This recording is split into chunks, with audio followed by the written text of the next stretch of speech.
Chapter 7. A Critical Conversation. After Mike's conversation with Jonathan, he put on the clothes Jonathan had given him and prepared for the party. He left the tent and wandered around the village, observing the old huts and the simple people, whose lives seemed rooted in a primitive way of living. He roamed aimlessly, as though lost, unable to process everything happening around him. After a while, he returned to his tent and stayed there until evening, when torches were lit and the party began around the campfire. When Mike stepped out of his tent, the villagers welcomed him warmly, greeting and cheering for him without pause. He sat in front of the tribe's leader, Manu, and greeted him respectfully. Manu reciprocated the gesture, then stood and said, "More than 2 centuries ago, invaders repeatedly came to our island, plundering its resources and abducting our people. Our ancestors were powerless to resist, and the situation seemed hopeless, on the brink of our tribe's extinction. But one day something happened that changed our fate and saved us from annihilation. The Master appeared, shielding the island and placing a magical barrier around it with his immense power, hiding it from the invaders' eyes. Since then, we have lived in peace. We are deeply grateful to the Master for saving us, and we show our appreciation and love for him by celebrating and welcoming his honored guest, Mike." The crowd cheered enthusiastically for the Master's guest and began approaching Mike to greet him and introduce themselves. They seemed like ordinary people, but bore unique appearances. Some had reddish or dark skin tones, while their clothing varied.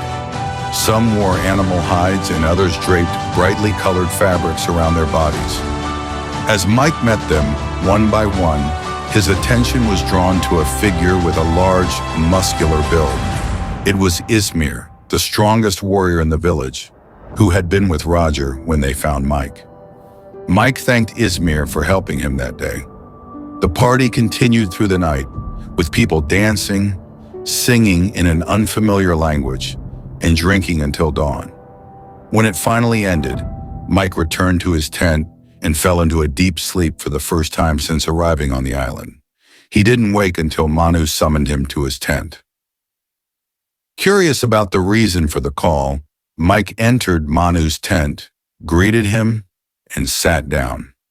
Manu looked at him with eyes filled with hope and asked, "Do you remember how you arrived on this island, or the path you took to get here?" Mike replied, "No, unfortunately I don't remember. I woke up on the island's shore after being swallowed by what you call the Master." "But why do you ask?" Manu sighed with sadness and frustration, thanked Mike, and dismissed him. Sensing that Manu was hiding something serious, Mike insisted on knowing the truth. Eventually, Manu relented and summoned some of the warriors, including Izmir and Dr. Roger. He told them, "Follow me." Though confused, Mike followed them without hesitation. They walked a long distance through the forest until exhaustion hit them, and they finally reached a barren, desolate land devoid of plants or animals. Mike was taken aback, as this area was entirely different from the rest of the Bavon Island. Mike asked Manu, "Why is this land like this? What's going on here?" Manu replied, "What you see now is the result of the Master's actions. While we are grateful for his protection, the magical barrier came at a cost. The Master took away the sun and the rain. The island has survived on the light that seeps through the barrier and the underground water. But that water is running out, and the island is dying slowly.